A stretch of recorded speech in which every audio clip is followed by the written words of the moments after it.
Assalamualaikum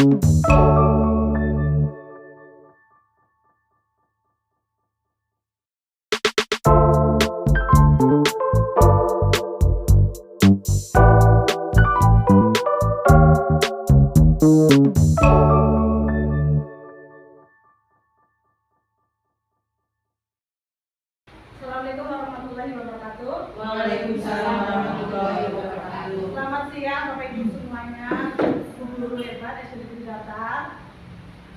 Di sini saya mengganggu waktu Bapak Ibu semuanya untuk mendiseminasikan modul saya, yaitu modul 1.4 tentang budaya positif pada program guru penggerak yang saya ikuti. Perkenalkan, saya Ibu Fitriani SPD, Bapak Ibu kenal semuanya, ini calon guru penggerak angkatan 11 SD Negeri Datar. Di sini saya akan menjelaskan tentang bagaimana atau paradigma pada budaya positif di sekolah. Selamat datang para guru hebat SD Negeri Datar. Mari belajar bersama, berkolaborasi, saling mendukung demi mewujudkan disiplin positif di SD Datar kita tercinta. Konsep-konsep dalam modul budaya positif yang telah saya pelajari adalah di sini disiplin dan nilai-nilai kebajikan, perbedaan antara hukuman dan konsekuensi serta restitusi, cara merumuskan keyakinan kelas, kebutuhan dasar manusia, 5 posisi kontrol, langkah-langkah penerapan segitiga restitusi. Dalam hal ini kita harus menumbuhkan disiplin positif yang ada di SD Negeri Datar. Pembahasan ini atau diseminasi ini tidak hanya saya memaparkan suatu materi, tetapi setidaknya akan menghasilkan sesuatu yang lebih baik untuk kedisiplinan di sekolah kita. Tujuan diseminasi ini adalah satu, memahami konsep pendidikan menurut Ki Hajar Dewantoro dihubungkan dengan konsep budaya dan lingkungan positif di sekolah yang berpihak pada murid. Melakukan evaluasi dan refleksi tentang praktik disiplin dalam pendidikan Indonesia secara umum untuk mendapatkan pemahaman baru mengenai konsep disiplin positif untuk menciptakan murid dengan profil pelajar Pancasila sesuai dengan kurikulum merdeka. Yang ketiga adalah memahami peran sebagai guru untuk membangun budaya positif dengan penerapan konsep budaya positif dalam berinteraksi dengan murid. Di sini sebenarnya budaya positif di SD Negeri Datar itu sudah bagus ya. Saya hanya mengimbaskan tentang mungkin tata cara atau mengulas kembali tentang tata cara pengaturan atau penentuan tentang segitiga restitusi dan kontrol tentang murid. Pertanyaan pematik. Hanya dijawab setuju atau tidak setuju ya. Hukuman dapat mendisiplinkan anak, setuju atau tidak Bu? Setuju. Hukuman dapat mendisiplinkan anak, setuju ya? Setuju. Kedua, pemberian hukuman dengan hal positif seperti membaca atau membersihkan halaman sekolah dapat meningkatkan disiplin anak. Setuju. Tiga, memberi penghargaan dapat meningkatkan motivasi belajar anak. Setuju. Oke, dari penjelasan setuju Bapak Ibu semuanya, nanti kita akan mengetahui apakah pertanyaan pematik ini sesuai dengan kaidah Ki Hajar Dewantoro atau yang diharapkan di pendidikan Indonesia ini. Apakah makna budaya positif? Di sini saya jelaskan tentang pengertiannya budaya positif ya. Positif berarti hal-hal yang baik ya. Budaya positif di sekolah yaitu nilai-nilai dan kebiasaan-kebiasaan di sekolah yang berpihak pada peserta didik agar mereka dapat berkembang menjadi pribadi yang kritis, penuh hormat dan bertanggung jawab. Ini ibaratnya adalah impian kita untuk mendidik murid kita adalah kritis, hormat dan penuh tanggung jawab. Konsep utama budaya positif yang akan saya ulas pada diseminasi kali ini adalah yang pertama, perubahan paradigma belajar, disiplin positif, kebutuhan dasar manusia, motivasi perilaku manusia, restitusi atau posisi kontrol guru. Yang keenam adalah keyakinan kelas. Yang ketujuh segitiga restitusi. Di sini saya akan menjelaskan tentang keyakinan kelas yang ada di modul PMM ada. Ternyata di guru penggerak saya juga ada. Kita bahas untuk yang pertama adalah perubahan paradigma belajar. Dalam membangun budaya positif di sekolah, dapat menyediakan lingkungan yang positif, aman, nyaman, agar siswa mampu berpikir, bertindak, dan mencipta dengan merdeka, mandiri, dan bertanggung jawab. Disiplin sangat berkaitan dengan kontrol guru terhadap siswa. Jadi secara tidak langsung sebagai guru kita bisa mengontrol siswa kita untuk mengarahkan ke hal yang baik atau hal yang tidak baik. Itu adalah kuncinya sebagai kontrol guru. Yang berikutnya adalah lakukan bersama-sama. Nusewu Bapak Ibu silakan lakukan bersama-sama. Anda dan teman Anda, nusewu rekan maksudnya, melakukan kegiatan cobalah buka. Bapak Ibu guru coba menggenggam tangan Bapak Ibu, minta temannya untuk membuka. Dalam genggaman ini diharapkan atau kita punya sesuatu yang berharga. Apakah kira-kira mau dibuat secara gampang atau sukarela atau kita harus memilikinya sepenuhnya? Silakan dicoba. Coba Anda bayangkan bahwa Anda menyimpan sesuatu yang berharga di dalam kepala tangan Anda, misalnya duit atau permata atau bagaimana ya. Anda perlu menjaga benda tersebut sekuat tenaga Anda karena begitu pentingnya untuk kehidupan Anda. Tugas B, rekan Anda mencoba dengan segala cara untuk membuka kepala tangan Anda. Teman Anda B boleh mengintimidasi, memarahi, membujuk, menggoda, menghadik, menggelitik, bahkan menawari Anda uang agar Anda bersedia membuka kepala tangan Anda. Ini nanti berkaitan dengan apa ya, sesuatu yang akan nanti saya jelaskan. Monggo. Bentar. 20.000 ya. Enggak mau. Ini nek. Mau tak nek 20.000.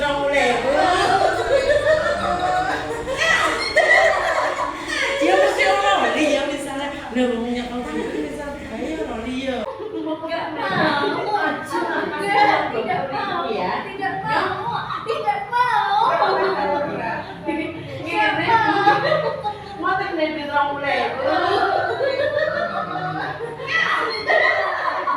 Dia mesti orang dia misalnya udah punya kontak misalnya bayar loh dia. Oke. Sudah keluar nih. Kira-kira dari mencoba kepalan tangan, apabila kita mempunyai sesuatu yang berharga, apakah dengan semudah itu kita lepaskan? Tidak. Akan menjaga dengan sekuat. Oleh karena itu ini adalah setidaknya akan membimbing kita untuk penerapan disiplin positif yang berharga itu akan kita tetap lestarikan atau kita upayakan di kehidupan data tercinta ini. Nah, perubahan paradigma teori kontrol atau ilusi kontrol menurut pakar Dr. William Glasser. Ilusi guru, kita mempunyai ilusi guru sebagai mengontrol murid. Kita punya ilusi kita bisa mengontrol murid kita kan? Yang berikutnya ilusi bahwa semua penguatan positif efektif dan bermanfaat. Ilusi bahwa kritik dan membuat orang merasa bersalah dapat menguatkan karakter. Ilusi bahwa orang dewasa memiliki hak untuk memaksa. Kita sebagai guru sering memaksakan murid. Ayo anak-anak, kerjakan PR-nya harus sesuai dengan tenggat waktu yang sudah kita tentukan. Itu sudah setidaknya memaksa. Tetapi di dalam memaksa itu kita punya alasan tertentu. Yang berikutnya filosofi pendidikan Ki Hajar Dewantara yang akan saya jelaskan. Semua anak itu terlahir dengan bakatnya masing-masing unik. Mungkin ada yang pemalas, ada yang pemalu, ada yang suka periang. Nah, periang, ceria itu sudah unik dari lahir. Lalu budi pekerti. Tugas guru menuntut bakat tersebut agar anak tumbuh dengan selamat dan bahagia. Guru ibarat petani, murid ibarat biji jagung. Biji jagung kita tumbuhkan ya Bapak Ibu. Kita memang benar-benar sebagai hari ini mau menumbuhkan jagung yang panen banyak atau kena hama, ini tergantung guru. Bukan hanya kita masuk kelas, ngawet pelajaran, kampung, tidak nih Bapak Ibu. Lalu ada di sini kodrat alam dan kodrat zaman. Kodrat zamannya sekarang canggih lewat HP. Dia pembelajarannya boleh pakai HP atau ilmu teknologi yang terbaru. Berpihak pada murid. Nah ini yang kita sering dolim. Berpihak pada murid.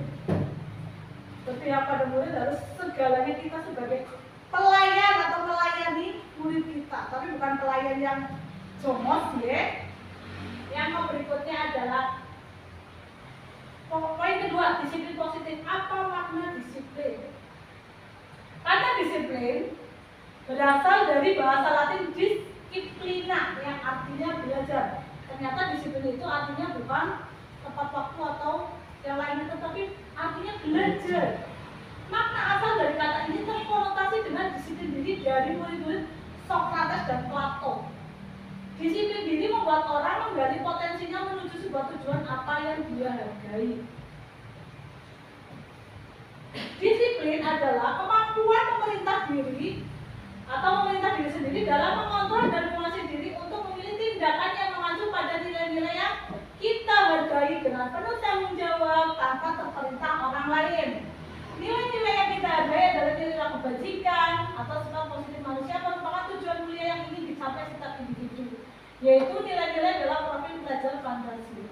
Disiplin itu sangat penting untuk kesuksesan putra-putri atau murid-murid kita. Yang berikutnya adalah kebutuhan dasar manusia. Kita tahu kebutuhan dasar manusia itu banyak tetapi yang pokoknya atau realitas atau kebutuhan setiap orang berbeda. Kita harus memahami pandangan orang lain tentang dunia.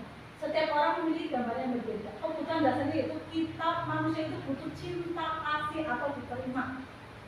Penguasaan, kebebasan, kesenangan, survival atau apa Bapak Ibu survival? Bertahan diri. Bertahan hidup atau bertahan diri. Nah, ini adalah kebutuhan dasar manusia yang sangat sangat dibutuhkan. Dan manusia itu tidak hanya butuh, tetapi di sini adalah saya menjelaskan tentang murid, bahwa murid kita butuh yang namanya cinta kasih diterima, butuh penguasaan di dalam kelompoknya, kelasnya, atau materi yang kita berikan. Yang berikutnya kesenangan dalam belajar. Jangan membuat pembelajaran menjadi membosankan. Berikutnya adalah kebebasan. Dan yang terakhir adalah kita memberikan bekal bertahan hidup. Nah, di sini akan saya jelaskan tentang pengertian masing-masing kebutuhan dasar manusia, yaitu bertahan hidup. Monggo Bu Neta coba dibaca. Bertahan hidup. Kebutuhan bertahan hidup atau survival adalah kebutuhan yang bersifat psikologis untuk bertahan hidup, misalnya kesehatan, rumah, dan makan. Kebutuhan biologi sebagai bagian dari proses reproduksi, termasuk kebutuhan untuk tetap bertahan hidup. Komponen psikologis pada kebutuhan ini meliputi kebutuhan akan perasaan aman. Jadi secara tidak langsung bertahan hidup itu kompleks sekali. Dia kedua membuat bulan dia minta tolong kasih sayang. Kebutuhan untuk disayangi dan diterima meliputi kebutuhan akan hubungan dan koneksi sosial, kebutuhan untuk memberi dan menerima kasih sayang, dan kebutuhan untuk merasa menjadi bagian dari suatu kelompok. Kebutuhan ini juga meliputi keinginan untuk tetap terhubung dengan orang lain, seperti teman, keluarga, pasangan hidup, teman kerja, binatang peliharaan, dan kelompok di mana kita tergabung. Nah, itu baru 2 poin. Berikutnya yang ketiga, monggo Bu Dewi. Bu. Oh iya, penguasaan. Kebutuhan ini berhubungan dengan kekuatan untuk mencapai sesuatu, menjadi kompeten, menjadi terampil, diakui atas prestasi dan keterampilan kita, didengarkan dan memiliki rasa harga diri. Kebutuhan ini meliputi keinginan untuk dianggap berharga, bisa membuat perbedaan, bisa membuat pencapaian, kompeten, diakui, dihormati. Ini meliputi self-esteem dan keinginan untuk meninggalkan pengaruh. Yang keempat, kebebasan. Pokoknya jelas lagi saya baca jelas. Kayaknya enggak Ibu. Saya bacakan lagi kebebasan. Kebutuhan untuk bebas adalah kebutuhan akan kemandirian, otonomi, memiliki pilihan, dan mampu mengendalikan arah hidup seseorang. Anak-anak dengan kebutuhan kebebasan yang tinggi menginginkan pilihan. Mereka perlu banyak bergerak, suka mencoba-coba, tidak terlalu terpengaruh orang lain, dan suka mencoba hal baru yang menarik. Yang kelima adalah kesenangan. Nah, ini adalah poin yang penting sekali untuk murid kita, yaitu tentang kesenangan.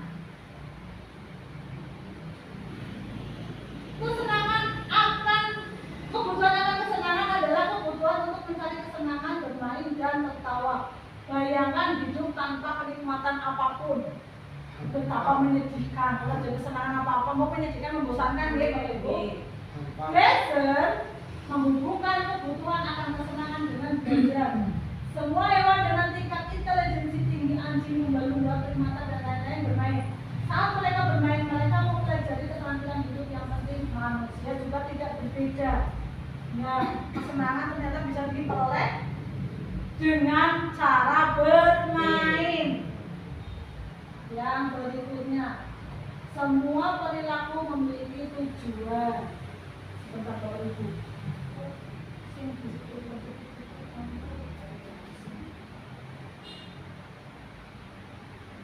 Semua yang keempat adalah semua perilaku memiliki tujuan.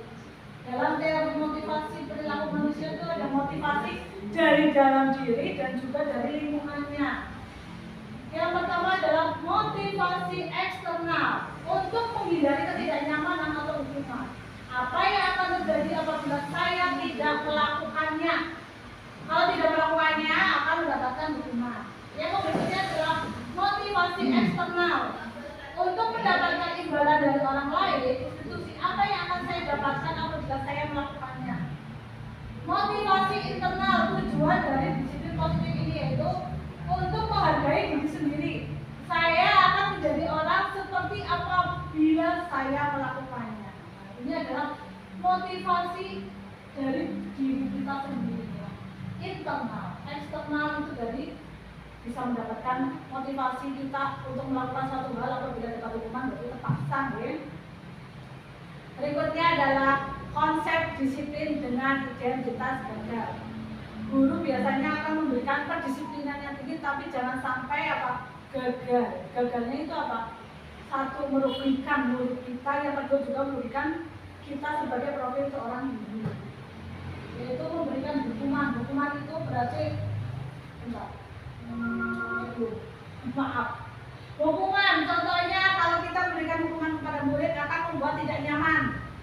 Murid dia menjadi takut, memaksa. Murid menyembunyikan kesalahannya. Murid akan merasa rendah diri. Apabila kita memberikan penghargaan, maka merusak hubungan, mematikan kreativitas atau menghukum tidak efektif. Ini penghargaan juga bisa merusak hubungan, karena murid kita bisa menjadi apa? Iri. Ya, kayak oleh penghargaan, akhirnya apa? Disuiti oleh teman. Mematikan kreativitas. Ada seperti ini makanya ini yang apa? Konsep disiplin dengan identitas yang gagal.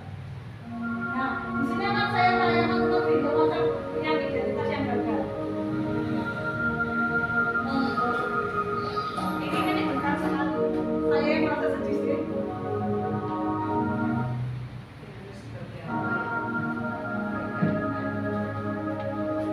Assalamualaikum warahmatullahi wabarakatuh.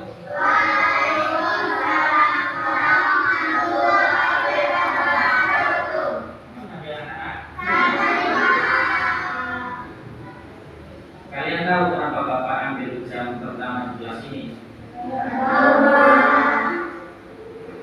Bapak ingin melatih kedisiplinan kalian. Tahu belum peraturan Bapak seperti apa?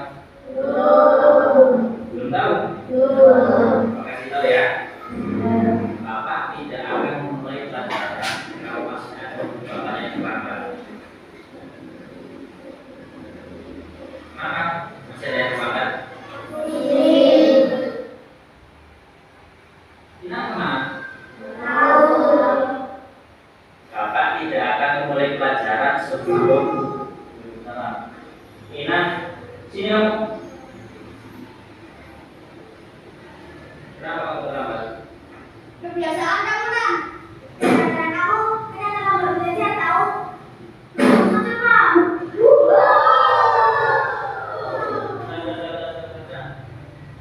Ina, kamu dulu. Tapi ingat, jangan sampai terlambat lagi. lagi. Kalau sampai kamu terlambat lagi, Bapak benar-benar tidak akan memulai pelajaran. Paham?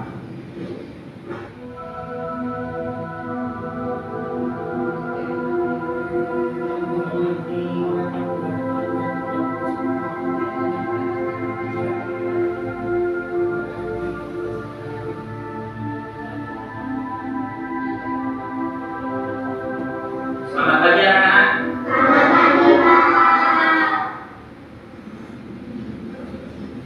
Inam belum masuk. Baru belum masuk.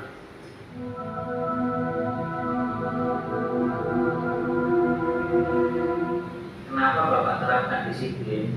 Itu agar kalian nanti di SMP, SMA seterusnya agar bisa tepat waktu. Paham kalian?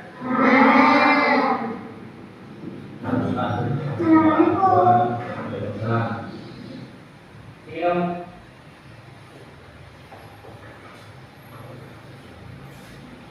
Kenapa terang tadi? Kenapa? Jawab kenapa kemudian? Bapak kan sudah bilang, kamu jangan terlambat lagi, kasihan teman-teman kamu. Tinggal baca data kamu. Kenapa kamu terlambat? Ya, tidak usah tanya alasan. Sekarang kamu berdiri di depan kelas, tunggu sampai pelajaran selesai. Kamu boleh ikut pelajaran Bapak, tapi kamu berdiri di depan. Jadi bisa.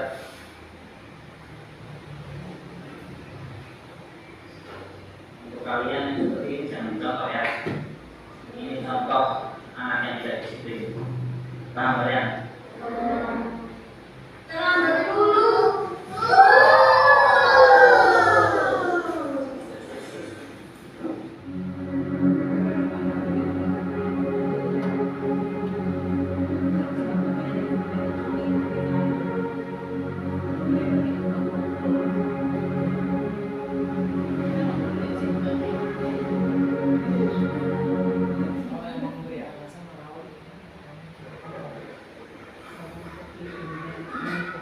Sudah 1 jam lebih ini kita belum datang. Apakah ada yang tahu kemana?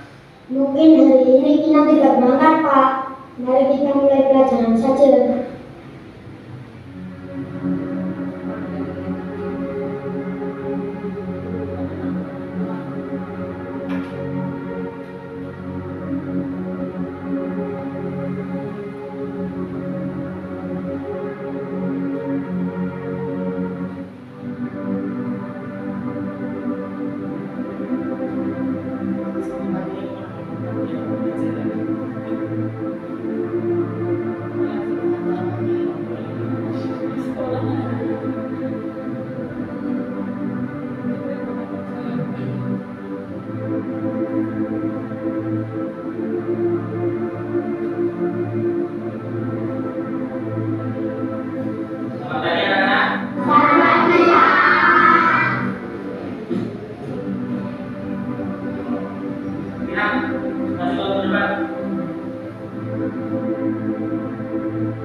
selalu terlambat setiap hari, ternyata bapak kamu sakit dan meninggal. Maka bapak ingat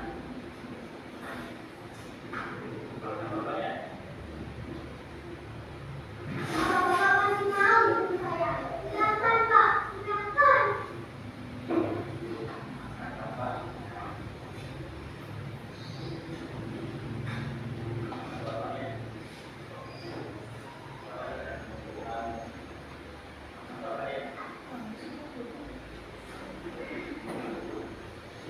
Kalau ayah tidak menginginkan aku menjadi orang sukses, aku tidak akan masuk sekolah ini.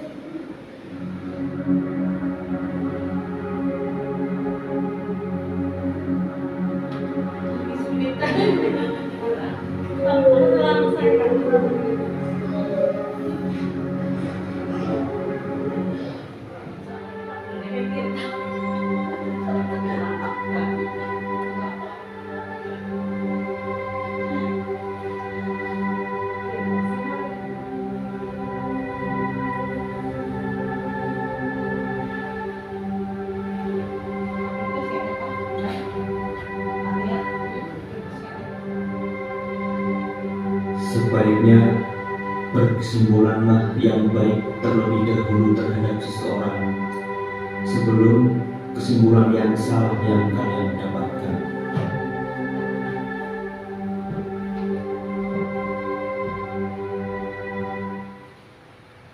Kira-kira Bapak Ibu semuanya tadi sudah melihat video yang judulnya itu berarti apa Ibu? Video konsep disiplin dengan identitas yang gagal. Memang seorang guru ingin mendisiplinkan siswa kita, tapi jangan sampai gagal seperti itu. Saya teringat sekali melihat video ini, setidaknya kita janganlah jadi seorang guru yang mendisiplinkan anak, tetapi tidak mencari identitas secara atau keterangan secara lengkap ya Bapak Ibu. Insya Allah di identitas data tidak ada yang seperti ini, tetapi ini bisa diambil pembelajarannya. Oke, untuk mengulas yang tadi video, disaksikan kira-kira kesalahan apa yang telah terjadi dari video tersebut. Contohnya nopo Buneta, kesalahan dari Pak gurunya, contohnya kenapa kok disebut identitas yang gagal? Karena Pak Guru itu tidak melihat sosok siswa perempuan yang tadi, alasannya kenapa tidak terlambat, kok tidak dipertanyakan dulu apa sebabnya secara lengkap. Ya, betul sekali. Satu, mungkin Pak kurang komunikasi. Betul sekali. Berikutnya mungkin ada yang punya pendapat lain, Bu Dewi. Pak Guru itu merugikan siswa yang lain, karena kalau dia menunggu, dia harus menunggu siswa yang terlambat, maka hak-hak siswa yang lain itu berarti tidak betul ya. Jadi kita jadi seorang guru harus komunikasi secara intensif. Kedua, jangan merugikan seluruh murid hanya karena satu orang atau satu disiplin yang akan kita buat. Seperti Bu Renta juga ya, berarti memang sama-sama harus komunikasi, menanyakan, ada pendekatan secara langsung. Nah, ini saya akan memberikan pertanyaan atau kita pilih tindakan guru yang seperti apa yang termasuk hukuman dan konsekuensi. Contohnya coba saya bacakan dulu ya. Mencatat 100 kali di dalam buku kalimat saya tidak akan terlambat lagi karena terlambat ke sekolah. Kira-kira hukuman atau konsekuensi? Hukuman. Oke, saya skip hukuman. Yang kedua, lari mengelilingi lapangan basket 2 kali karena terlambat hadir di sekolah. Hukuman. Murid diminta push up 15 kali karena tidak menggunakan masker ke sekolah. Hukuman. Mengganti kertas tugas teman yang telah dicoret. Konsekuensi. Berikutnya, membersihkan tumpahan air di meja tulis karena tersenggol pada saat belajar. Konsekuensi. Meminta murid tidak mengenakan sepatu harian di sekolah karena tidak mengenakan sepatu hitam. Hukuman. Hukuman apa konsekuensi? Meminta murid tidak menggunakan sepatu harian di sekolah karena tidak menggunakan sepatu hitam. Hukuman ya. Hukuman, oke, nanti kita ulas. Hukuman ya berarti ya. Yang berikutnya, lari mengelilingi lapangan basket 2 kali karena terlambat 10 menit untuk pelajaran PC. Hukuman. Apakah tadi betul yang kita tadi? Oh, iya betul. betul. Yang ini nih, Oh, yang ini siap. yang lari mengelilingi lapangan basket 2 kali karena terlambat 10 menit pelajaran PC. Konsekuensi kalau yang ini murid diminta up 15 kali karena tidak menggunakan masker ke sekolah. Bedanya apa Bapak Ibu? Hukuman dan konsekuensi? Kalau hukuman itu membuat jerak, Jerak? tapi tidak memberikan pembelajaran kepada. Ya betul. Sedangkan konsekuensi itu Rasa tanggung jawab murid kepada apa yang dia perbuat. Betul sekali. Nah, ini berarti Bapak Ibu semua sudah paham tentang hukuman dan konsekuensi yang setidaknya akan kita berikan kepada murid kita di kelas. Perbedaan hukuman dan konsekuensi. Betul sekali tadi Bu kita bahwa hukuman adalah sesuatu mungkin yang apa? Menyakitkan yang harus terjadi, membuat anak sakit fisik maupun hati untuk jangka lama. Jika push up, jika nulis buku, kan sakit hati yang kadang rada rasa malu. Anak membenci kedisiplinan karena selalu dihukum, dia pengen disiplin malah dihukum, ini berubah akhirnya. Yang berikutnya paksaan, mendorong anak menyakiti diri sendiri. Konsep diri yang buruk, anak belajar untuk menyembunyikan kesalahan, akhirnya ngelomboni. Harap disiplin akhirnya ngelomboni. Yang berikutnya adalah marah, rasa bersalah, dipermalukan, rasa tidak dihargai.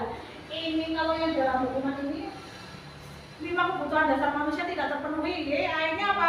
Konsep disiplin positif yang akan kita terapkan di sekolah kita akhirnya gagal. Tapi mari kita jadikan menjadi konsekuensi atau penghargaan. Ini adalah penghargaan atau konsekuensinya ya. Sesuatu harus terjadi membuat anak merasa tidak nyaman. Ini apabila penghargaan ya, membuat anak merasa tidak nyaman dalam jangka waktu pendek, anak menghargai disiplin.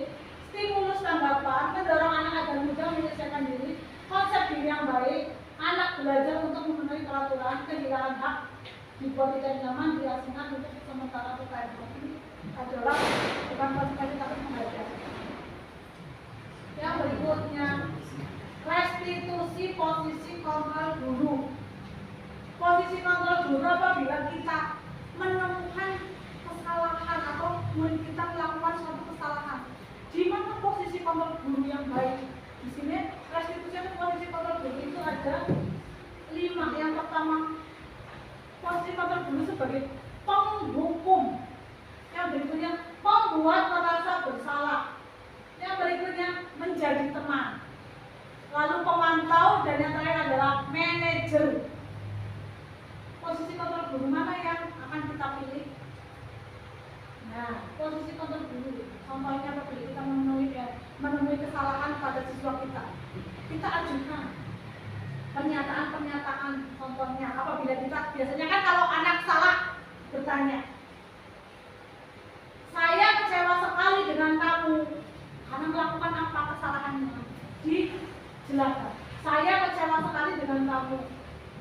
Guru menjadi membuat orang yang merasa bersalah dulu. Kalau kita mau interogasi atau intervensi siswa itu setidaknya contohnya saya kecewa sekali dengan kamu.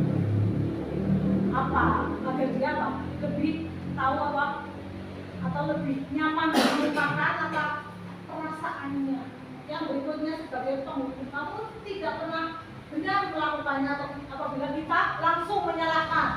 Kamu tidak pernah benar melakukannya, disalahkan langsung ya. Ini kita sebagai posisi kontrol ini penghukum. Apabila teman, ayo lakukan demi ibu bapak, melakukannya demi bapak ibu gurunya. Memantau, apakah kamu mendapatkan stiker bintang hari ini? Menanyakan apabila melakukan kesalahan atau suatu keberhasilan atau yang baik, kita sebagai pemantau. Lalu yang berikutnya adalah manajer. Bagaimana kamu bisa menyelesaikan masalah ini, ditanyakan bagaimana prosesnya. Ini juga termasuk kita berkomunikasi secara langsung kepada murid kita. Yang berikutnya, kamu selalu yang paling terakhir dihukum sebagai penghukum. Pokoknya kita mau pilih mau jadi yang seperti apa, posisi kontrol kita sebagai guru, apakah penghukum atau manajer dan sebagainya. Penghukum biasanya seringnya ya, saya juga pada kilap sering jadi seorang guru yang penghukum. Seorang penghukum bisa menggunakan hukuman fisik maupun verbal. Orang-orang yang menjalankan posisi penghukum senantiasa mengatakan bahwa sekolah memerlukan sistem atau alat yang dapat lebih menekan murid-murid lebih dalam lagi. Guru-guru yang menerapkan posisi penghukum akan berkata, patuhi aturan saya, atau awas. Awas. Ngomong-ngomongnya ya, Bapak Ibu, kamu selalu saja salah, selalu menyalahkan. Fungsinya guru sebenarnya harus refleksi ya. Berikutnya, membuat rasa bersalah. Pada posisi ini biasanya guru akan bersuara lebih lembut. Ben buat saya merasa salah. Apa sih ini dan dilakukan ini? Aku sering kayak gitu. Kamu tadi salahnya apa, Mas? Membuat rasa bersalah akan menggunakan keheningan yang membuat orang lain merasa tidak nyaman, bersalah atau rendah diri. Kata-kata yang keluar dengan lembut akan seperti, ibu sangat kecewa sekali dengan kamu. Berapa kali Bapak harus memberitahu kamu ya, Nak? Gimana coba kalau orang tua kamu tahu kamu berbuat begini? Nah, yang berikutnya adalah teman. Posisi guru sebagai teman adalah tidak akan menyakiti murid, namun akan tetap berupaya mengontrol murid melalui persuasi. Posisi teman pada guru bisa negatif ataupun positif. Positif di sini berupa hubungan baik yang terjalin antara guru dan murid. Guru di posisi teman menggunakan hubungan baik dan humor untuk mempengaruhi seseorang. Mereka akan berkata, ayo bantulah demi Bapak ya. Ayo ingati dia bantuan Bapak selama ini. Ya sudah, kali ini tidak apa-apa, nanti dibantu bereskan. Kira-kira ini apabila menjadi teman ada sisi positif dan negatifnya ya. Kalau kita terlalu tidak bisa memposisikan diri kita juga disepelekan, kata seperti itu. Yang berikutnya adalah pemantau. Memantau berarti mengawasi. Pada saat kita mengawasi, kita bertanggung jawab atas perilaku orang-orang yang kita awasi. Posisi pemantau berdasarkan pada peraturan-peraturan dan konsekuensi. Dengan penggunaan sanksi atau konsekuensi, kita dapat memisahkan hubungan pribadi kita dengan murid. Sebagai seseorang yang menjalankan posisi pemantau, pertanyaan yang sering diajukan apabila kita di posisi pemantau adalah peraturannya apa? Apa yang telah kamu lakukan? Sanksi atau konsekuensinya apa? Nah ini kita berarti di posisi kontrol sebagai apa? Posisi terakhir yaitu manajer. Posisi di mana guru berbuat sesuatu bersama dengan murid, mempersilahkan murid mempertanggungjawabkan perilakunya, mendukung murid agar dapat menemukan solusi atau permasalahannya sendiri. Seorang manajer telah memiliki keterampilan di posisi teman maupun pemantau, dan dengan demikian bisa jadi di waktu-waktu tertentu kembali kepada kedua posisi tersebut bila diperlukan. Namun bila kita menginginkan murid kita menjadi manusia yang merdeka, mandiri, dan bertanggung jawab, maka kita perlu mengacu pada restitusi yang dapat menjadikan murid kita seorang manajer bagi dirinya sendiri. Di manajer, murid diajar untuk menganalisis kebutuhan dirinya maupun kebutuhan orang lain. Di sini, penekanan bukan pada kemampuan membuat konsekuensi, namun dapat berkolaborasi dengan murid. Bagaimana memperbaiki kesalahan yang ada, seorang manajer akan berkata, apa yang kita yakini, kembali ke keyakinan telah. Berikutnya, apakah kamu meyakininya? Jika kamu meyakininya, apakah kamu bersedia memperbaikinya? Jika kamu memperbaiki ini, hal ini menunjukkan apa tentang dirimu? Apa rencana kamu untuk memperbaiki hal ini? Kira-kira posisi control manager cocok tidak? Cocok nih Bapak Ibu? Sudah membuat keyakinan kelas masing-masing? Sudah. Alhamdulillah. Bersama murid? Nah, posisi kontrol guru yang tadi identitas yang gagal itu kontrol dari luar, penghukum, menghadik, menunjuk, menyakiti, menyindir. Kalau kamu tidak melakukannya, awas ya, memberontak, menyalahkan orang lain dan akhirnya berbohong hasilnya ya. Lalu murid meletakkan guru di luar dunia berkualitas, tidak bakal jadi idola. Kalau yang berhasil atau sukses, maka kita akan apa? Menjadi posisi kontrol, menjadi manajer, yaitu identitas berhasil sukses. Kita bisa menghargai diri sendiri. Dan yang sukses itu adalah sebagai teman, pemantau, dan manajer. Jadi apabila kita di posisi penghukum, pembuat serasa bersalah ini adalah identitas yang gagal. Berikutnya keyakinan kelas. Diharapkan Bapak Ibu semuanya sudah membuat keyakinan kelasnya ya. Keyakinan kelas adalah nilai-nilai kebajikan atau prinsip-prinsip universal yang disepakati bersama secara universal, lepas dari perbedaan agama, suku, negara, dan bahasa. Menurut dosen, suatu keyakinan akan lebih memotivasi seseorang dari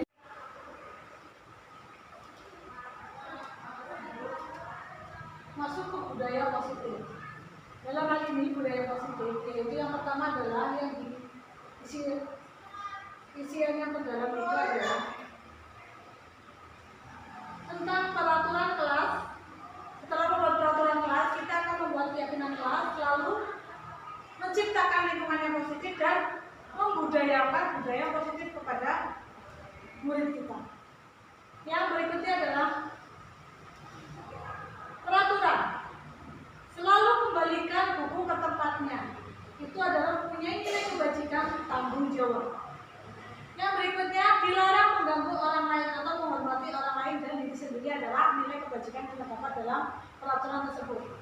Hadir di sekolah 15 menit sebelum pembelajaran. Menghormati orang lain, komitmen pada tujuan atau komitmen yang ada.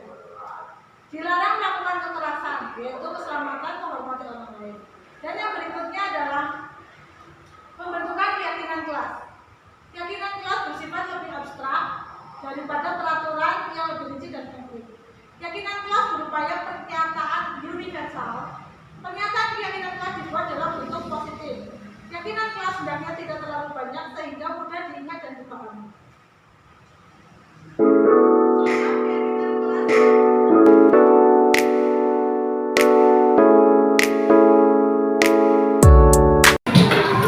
Assalamualaikum anak-anak. Oke, selamat pagi semuanya. Sehat semua? Dengarkan terlebih dahulu.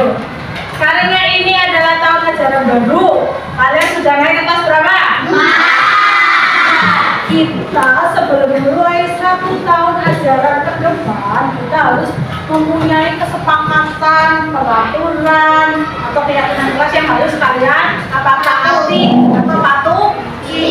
Nah, kali ini di sini Bu Fitri sudah mempersiapkan 2 program, yaitu apa? Nah, program ini tujuannya untuk apa? Tujuannya adalah agar kalian nantinya saat di kelas 4 itu tahu apa yang harus dilaksanakan, apa yang harus dihindari, apa yang harus disepakati bersama. Karena ini kita membuat keyakinan kelas dan kesepakatan kelas, Bu Fitri kepingin kalian mengeluarkan idenya. Idenya apa sih ya? Di kelas 4 ini aku kepinginnya, contoh, ada kegiatan membaca Al-Qur'annya guru, ada doa-doanya boleh, kamu keluarkan itu. Nah, di sini peraturannya atau tata caranya adalah guru pengen tahu peraturan-peraturan apa yang sudah kalian ketahui atau sudah pernah dibuat waktu di kelas 3. Apa saja yang perlu disepakati? Contohnya berarti guru mau tulis, tidak apa ya? Mau ditulis dulu apa mau pakai yang ini ya? Guru mintanya pakai yang ini ya. Berarti nanti kalian menuliskan ada keyakinan kelas dan kesepakatan kelas. Guru minta kalian tuliskan dulu keyakinan kelasnya dulu yang warna pink ya.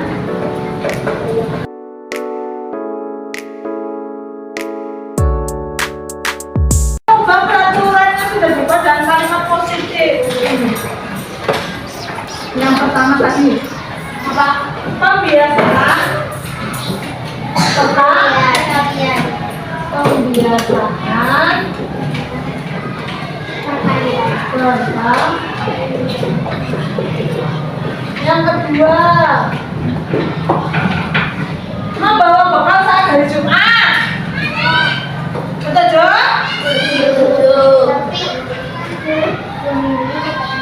Oh berarti 2 minggu sekali pakai PMT ya, bekal PMT setiap hari Jumat. Bekal PMT hari Jumat. Berikutnya tidak membuli teman. Ya, tidak. Berarti tidak membuli teman. Berarti harus apa kita? Menyayangi, saling menyayangi.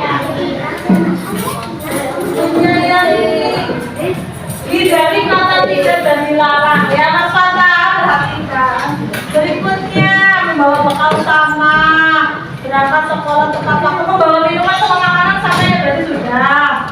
Membawa bekal sudah. Berangkat sekolah tepat waktu jadi berarti apa? Berangkat sekolah tepat waktu. Disiplin waktu, berarti ini disiplin apa? Disiplin. Nah, semuanya harus disiplin dari berangkat sekolah, mengerjakan tugas atau PR atau mengerjakan apa? Tugas sekolah.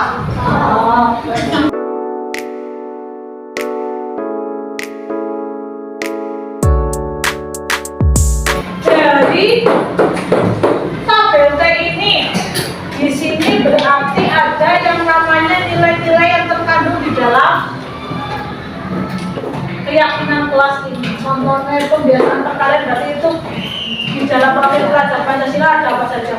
Bernalar kritis, berkebinekaan, kreatif. Itu berarti ini apa? Yang pertama pembiasaan. Berarti nilai yang terkandung.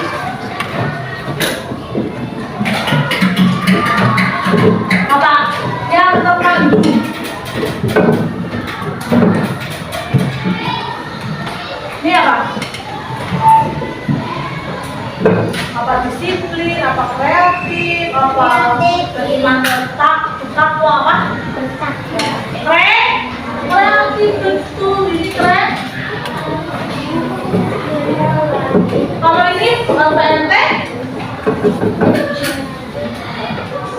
kalau mainan ini nanti diulangi 10, waktu pulangnya jam 1 mau.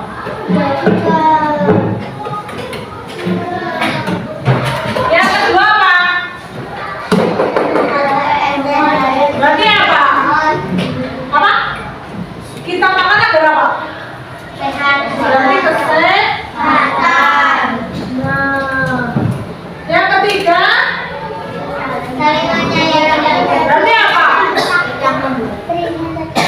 Beriman dan bertakwa. Beriman. Kalau disiplin waktu, disiplin. Kalau yang kelima, pakaian rapi, disiplin juga sama apa coba? Jangan. Yang keenam, berarti apa?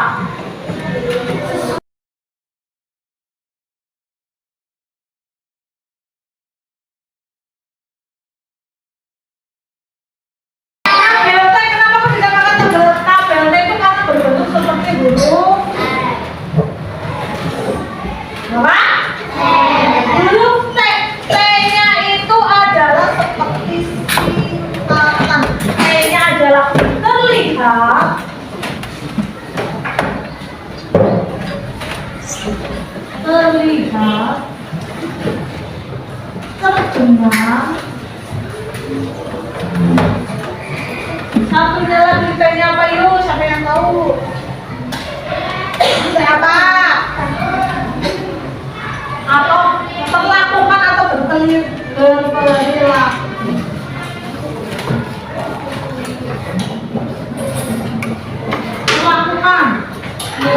Coba. Yang sudah terlihat. Kebiasaan kalian, kalian sudah melakukan belum? Sudah. Di sini terlihat sudah berarti apa? Pembiasaan.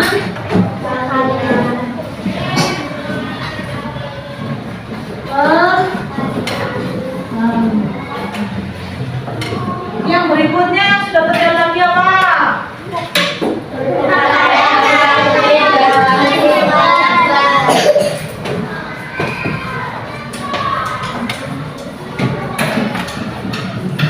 Kalau yang terdengar,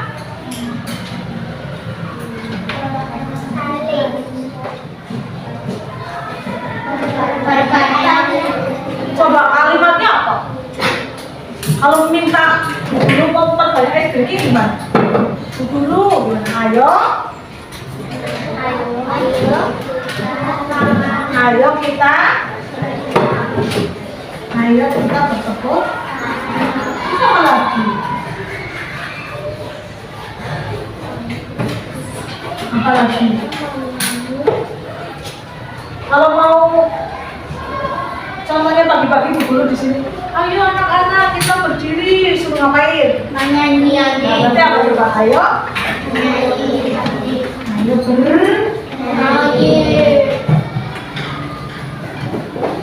ya berperilaku. Kamu sudah melaksanakan. Oh iya benar apa? Yang keras? Melaksanakan piket dan apa? Sudah berperilaku, kamu setiap hari kan pakainya hari Senin. Baca. Nah, kamu sudah berperilaku seperti itu belum? Jadi apa?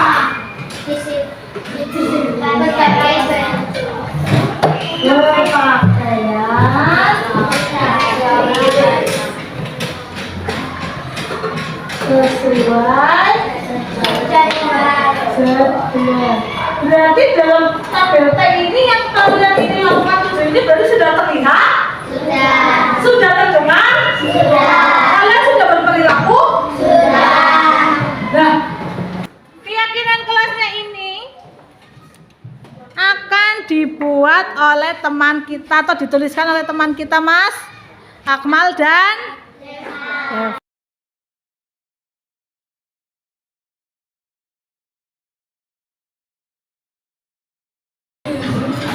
Ini tadi bahas agak ke depan nanti mulai lagi. Ini tadi adalah apa keyakinan kelas yang kalian sepakati sudah ditulis oleh Mbak Binda. Kita tempelkan. Nanti kita akan membahas tentang apa? Yang tadi sudah membahas tentang tabel T dan tabel D ya.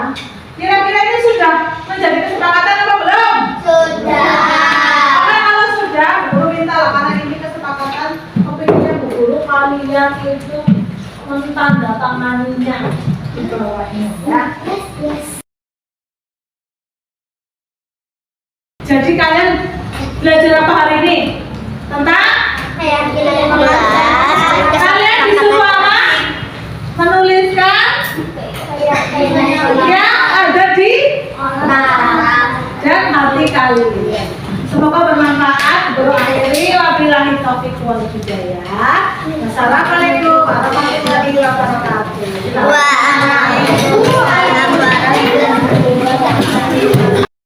Di sini saya mempraktekkan tentang keyakinan kelas saya yaitu kelas 4B di sini tercatat. Di dalam pembuatan praktek keyakinan kelas terdapat 4 atau 5 bagian yang harus kita terapkan, yaitu menggali peraturan-peraturan yang disepakati di kelas. Yang berikutnya adalah mengubah peraturan-peraturan yang sudah dibuat menjadi kalimat positif. Yang berikutnya lagi adalah menyarikan peraturan-peraturan yang sudah dibuat menjadi nilai kebajikan yang ada. Yang berikutnya adalah kegiatan pendalaman keyakinan kelas menggunakan tabel T dan tabel Y. Jadi kita menerangkan ke murid kita bahwa keyakinan kelas itu sudah tampak atau terlihat apabila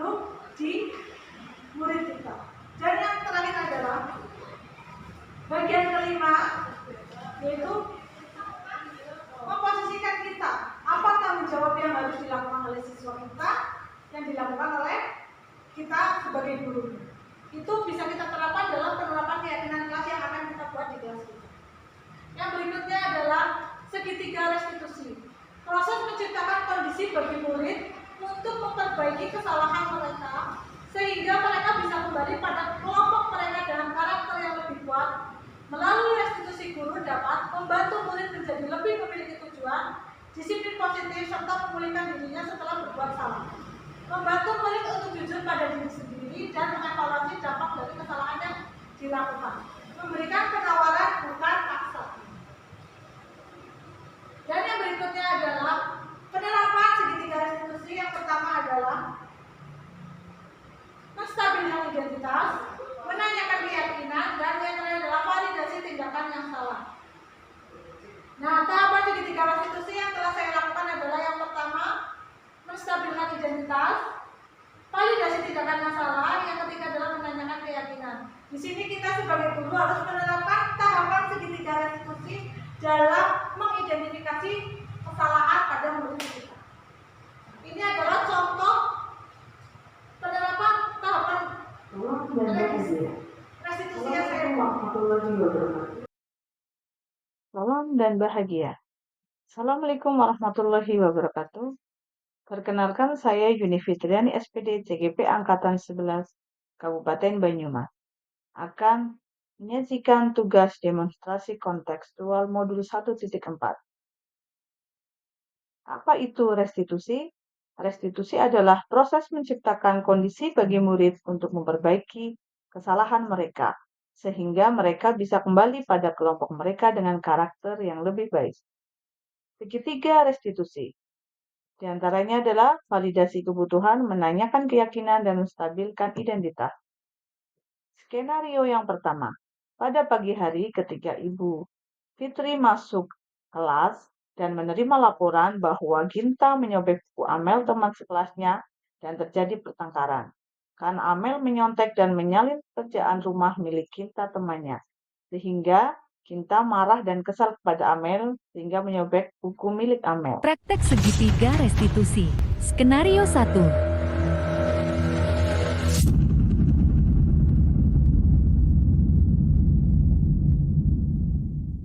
Assalamualaikum, Ibu memanggil saya. Waalaikumsalam. Iya Mbak Ginta, silakan duduk. Kita bebas saja kan? Ibu, Begini Ginta, tadi Bu Guru dapat laporan dari teman kamu bahwa Mbak Ginta menyobek bukunya Mbak Amel. Betul apa tidak? betul sekali. Nah, menyobek terus bertengkar, benar ya?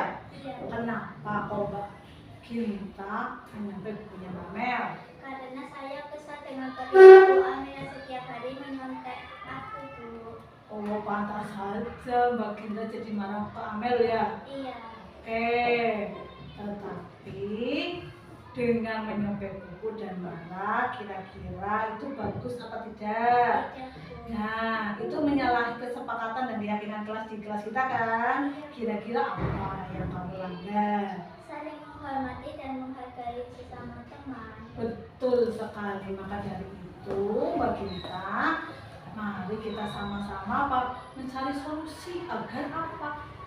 Mbak Amel tidak mencontek, Mbak Ginta tidak marah-marah. Bagaimana caranya? Dengan menahan Amanah, amarah dan juga tidak gampang emosi. Mending Mbak Ginta bagaimana? Langsung laporkan ke Bu Guru. Jadi apabila besok Mbak Amel ketemu sama Mbak Ginta ketemu sama Mbak Amel, kamu kasih apa peringatan, apa kasih nasihat, Mbak Amel kalau ada PR dikerjakan ya, nanti aku jadi nggak buat bukunya kamu, tapi dengan nada yang baik dan juga sama-sama saling meminta maaf. Karena apa?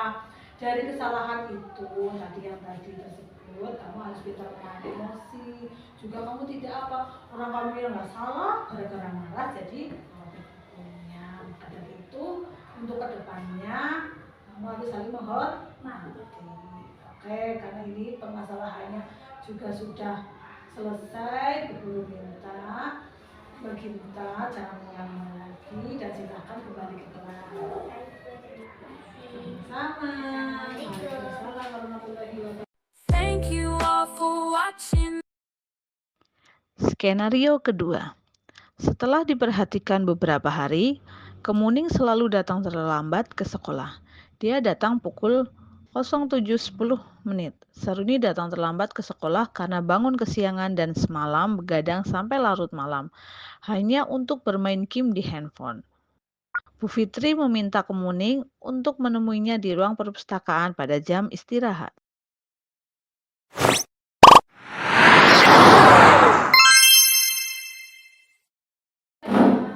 Assalamualaikum, Bu. Waalaikumsalam. Sekarang duduk Mbak Muni. Ayo. Permisi, Bu. Kalau memanggil saya, Waalaikumsalam. Iya betul Muni. Bu Guru perhatikan akhir-akhir ini Kemuning sering terlambat datang ke sekolah. Betul apa tidak? ya, Bu. Nah, berapa kali coba tidak datang ke sekolahnya? Seingat saya 4 kali, Bu. Oh, 4 kali terlambat datang ke sekolah. Iya, Bu. Kira-kira kenapa kok sering banget terlambat datang sekolah sudah 4 kali? Saya sampai malam-malam bermain dengan kawan-kawan saya, Bu. Main game Iya. sampai Larut malam. terus pagi-paginya Kesiangan. susah bangunnya ya. Nah, kira-kira dengan berangkat terlambat ke sekolah, tidak mematuhi aturan yang ada pada keyakinan kelas, betul apa tidak? Nah, keyakinan kelas apa yang kamu langgar? Kesiangan berangkat sekolah. Ya itu berarti melanggar disiplin waktu. Kira-kira Mbak Kemuning dari disiplin waktu itu merugikan diri sendiri tidak? Iya, Bu. Nah, merugikan diri sendiri juga. Disiplin itu sangat penting untuk diri kita. Untuk apa? Kita pernah melakukan kesalahan, yaitu tadi kesalahannya malah bermain game terlalu lama. Kita harus apa? Dari kesalahan tersebut kita harus memperbaiki kesalahan. Maka dari itu, nah kemudian mau nggak kita cari solusi sama-sama? Mau, Bu. Caranya yaitu bagaimana kira-kira Mbak Muni? Lebih cepat dan kita Tidur, bermain game lebih lama-lama. Oke, berarti tidurnya harus lebih cepat. Tidak boleh main game lama-lama atau enggak stop ya main gamenya agar kemudian nanti tidak bangunnya terlambat kesiangan. Oke, bagus. Berarti kemudian sudah mengakui kesalahannya dan mau memperbaikinya. Selain itu juga Bu Guru akan menghubungi orang tua Mbak Kemuning untuk apa? Mengontrol atau mengawasi Mbak Kemuning di rumah sudah bangun pagi apa belum, masih main game lama-lama sampai larut malam atau tidak. Seperti itu Mbak Kemuning. Iya, Bu. Saya menyesali kesalahan saya. Alhamdulillah. Besok jangan diulangi lagi karena Mbak Kemuning sudah mengakui kesalahannya dan mau memperbaikinya. Semoga kedepannya Mbak Kemuning lebih baik lagi. Seperti itu? Iya, Bu. Oke. Sudah selesai, silakan Mbak Kemuning kembali ke kelas ya. Ikuti pelajaran ya. Wassalamualaikum. Waalaikumsalam. Hati-hati. Ya.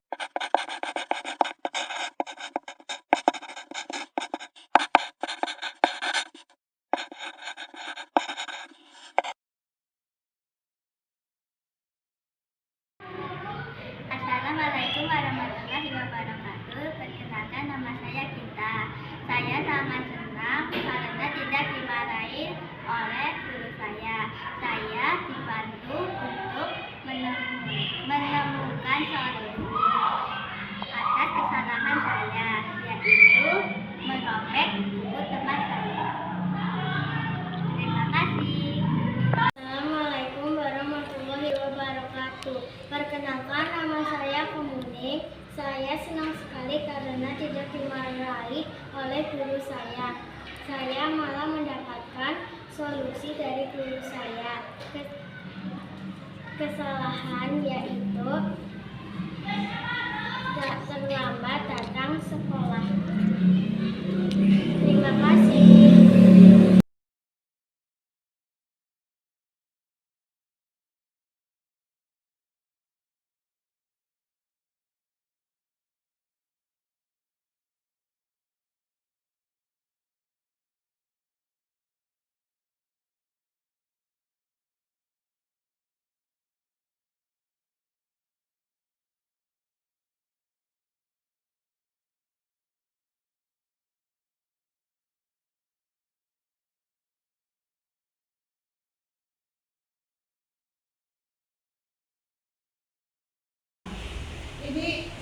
kemarin sudah melaksanakan skenario dengan murid saya untuk melakukan kesalahan, padahal tidak salah ya Bapak Ibu, tetapi saya ingin mempraktekkan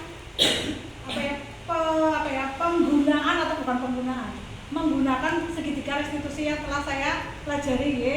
Ternyata ya setidaknya skenario itu memang harus menstabilkan anak untuk mencari kesalahannya, solusinya bagaimana kita tanya.